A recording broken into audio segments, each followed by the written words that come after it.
चोरावाला कसं गेल्या तर तो प्रसंग का म्हणते? हा प्रसंग असा होता. हा. लहानपणी माम्याच्या गावी गेलो. माम्याच्या गाई चापटीमध्ये ते कांदा मुद्दाम चोरायला नाही गेलो. तिच्या माझी मामाची दहेगावची हो,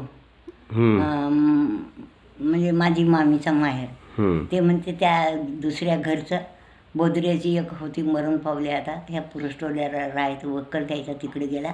म्हणते कांदा आण म्हणते मागून. आता कांदा मागून आण म्हणल्यावर आपण घरी येवायला पाहिजे. तर सुनसान होता ना, कांद्याचा ढग होता. आवडाव पाहिलं आणि आम्हाला फराक आम्हाला कधी भेटलाच नाही आयुष्यामध्ये. आम्ही असंच लुगडं नेसायचं. छोट्या छोट्या लग्न व्हायचं होतं तुमचं तेव्हा? लग्न झालं होतं. हो का? लग्न आठवतच नाही लग्न झालं. मग लग्न झाल्यावर तिकडून तुमच्या माहेरावरून माहेराला गेले होत्या?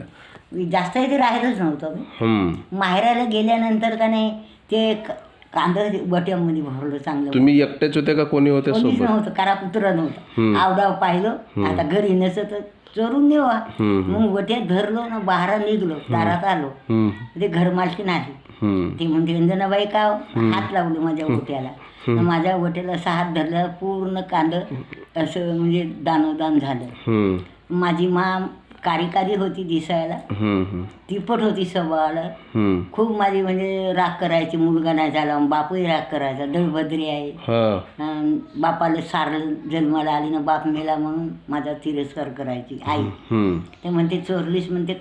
एक उसाचा एक त्याची ट्रक होता, त्याची काडी धरण जे सपोज तुमची आई ना मारा धरलं, वर आलं. माझी मामी आली धावत. आता पोरीबाईच्या जातीनं नेलं नसेल, गुन्हा केलं तर आता काही एवढं जानशी मारता का?